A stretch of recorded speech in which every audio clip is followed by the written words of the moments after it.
What's going on, guys? It's Tuesday, December 20th, and earlier today we heard that the 49ers have opened the practice window, the 21-day practice window of defensive tackle Javon Kinlaw, as well as rookie defensive tackle Kalia Davis. This is great news for Javon Kinlaw, as it is presumed that he will be one of the activations going into the playoffs.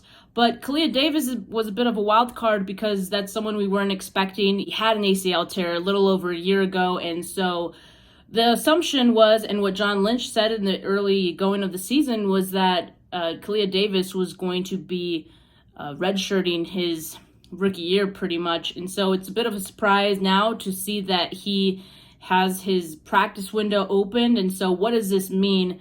Well, the 49ers have just two return from IR designations left for the season, as every team has only 8 max on the year. And I had Ryan Roberts, NFL Draft Analyst, on my podcast after the draft to talk about Kalia Davis and what he liked about him. I saw a lot of DJ Jones, but he had another 49ers player in mind. Check out the clip here.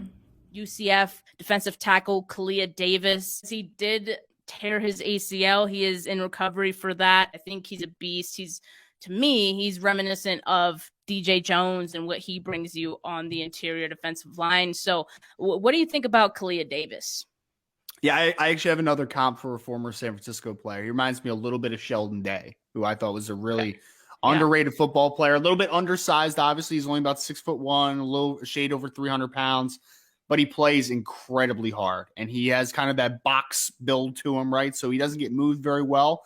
But I think the one thing that surprised you a little bit, he's got a little more wiggle and a little more juice than maybe you would anticipate from a true nose type that he is, right? I think he can split gaps a little bit. I think that there's some 2-gap potential with him for the strength he has. But then I think that he has a little bit of 1-gap to him too. So if the 49ers are looking to play multiple fronts where they're going to ask their guys to, 2-gap at times, 1-gap to have some penetration style, I think Kalia Davis has that type of upside to it. So this spot, rotational player, again, I see a little bit of Sheldon Day in him, which is just a really solid rotational player, right? Like I think that's the peak of what Kalia Davis could be. He's never going to be a star on the defensive line, but we have seen, like you said, DJ Jones already. San Francisco has done well with just kind of finding hidden gems up front. They tend to really find some guys that you don't know too much about, but then they become solid contributors for them up front.